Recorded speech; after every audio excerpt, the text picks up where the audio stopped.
So what are the signs and symptoms of it? So as I said, as we go into all the causes of hypersomnia, as I said, insufficient sleep. Obviously, if that occurs, then you're tired, sleepy, lack of attention. You may face that when you see those patients. When I mention sleep apnea, then we ask about, do you snore? And there's a simple thing we look for, and I'm talking basically about obstructive sleep apnea.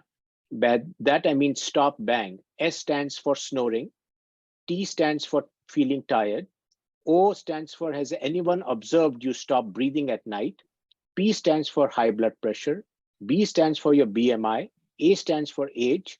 As you grow older, the risk of obstructive sleep apnea increases. N stands for neck size, and usually a neck size of 15 inches in a female and 17 inches in a male is a risk factor for obstructive sleep apnea. And G stands for gender.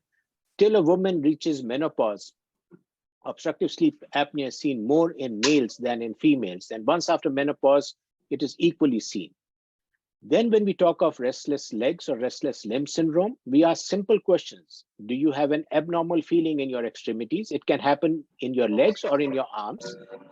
It happens in the evenings. It happens when you're resting. If you get up and walk, you feel better. If you answer yes to these 4 questions, that there is no other alternate explanation, we say someone has restless legs or restless limb syndrome. 80% of the patients who have restless legs, when we do a sleep study, we find leg movements at night when we do the formal inpatient sleep study or polysomnogram. And in those patients, we label them as having periodic limb movements. I discussed about the features of narcolepsy.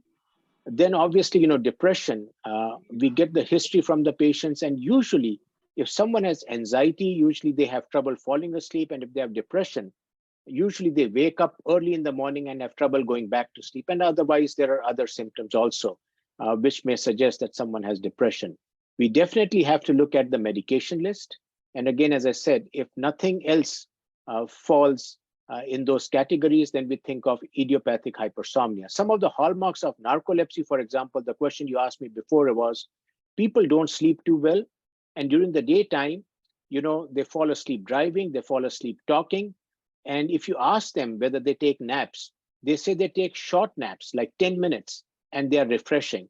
And that distinguishes narcolepsy from idiopathic hypersomnia, where you tend to take much longer naps, which are not refreshing.